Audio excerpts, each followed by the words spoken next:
Right breaking చూస్తున్నాం. ఖమ్మంలో పేదల ఇళ్ల కూల్చివేతలు కొనసాగుతున్నాయి. వందల మంది పోలీసుల పహారాలో అధికారులు కూల్చివేస్తున్నారు. ప్రకాష్ నగర్ రావిచెట్టు బజారు ప్రాంతంలో దశాబ్దాలుగా ఇల్లు నిర్మించుకొని జీవనం సాగిస్తున్నారు.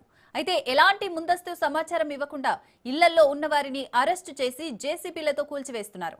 కాస్త సమయం ఇస్తే ఇంట్లో ఉన్న విలువైన వస్తువులు తీసుకుంటామని వేడుకున్నా వినిపించుకోవట్లేదంటున్నారు. నోటీసులు ఇవ్వకుండా ప్రత్యామ్నాయం చూపకుండా తమ ఇళ్లను అన్యాయంగా కూల్చివేస్తున్నారని పేదలు ఆవేదన వ్యక్తం చేస్తున్నారు.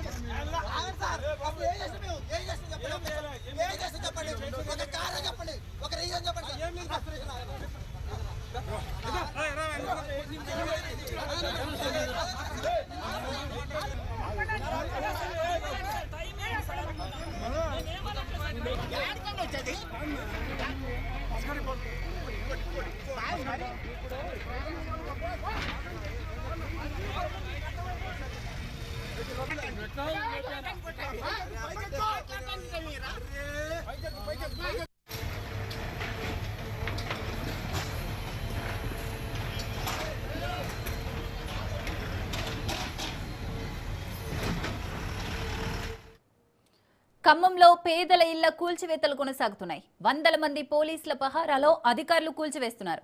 ప్రకాష్ నగర్ రావిచెట్టు బజారు ప్రాంతంలో దశాబ్దాలుగా ఇల్లు నిర్మించుకొని జీవనం కొనసాగిస్తున్నారు. అయితే ఎలాంటి ముందస్తు సమాచారం ఇవ్వకుండా ఇళ్లలో ఉన్న వారిని అరెస్టు చేసి జేసీబీలతో కూల్చివేస్తున్నారు. కాస్త సమయం ఇస్తే ఇంట్లో ఉన్న విలువైన వస్తువులు తీసుకుంటామని వేడుకున్నా వినిపించుకోవట్లేదంటున్నారు. నోటీసులు ఇవ్వకుండా ప్రత్యామ్నాయం చూపకుండా తమ ఇళ్లను అన్యాయంగా కూల్చివేస్తున్నారని పేదలు ఆవేదన వ్యక్తం చేస్తున్నారు.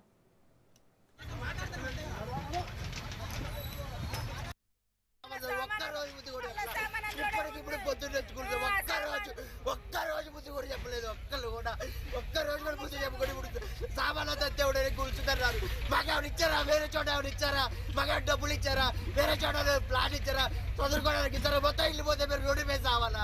ఒక్కరోజు ముందు కూడా చెప్పకుండా మమ్మల్ని ఎందుకు ఇట్లా చేస్తున్నారు? ఇప్పటికిప్పుడు ఇట్లా సావారు.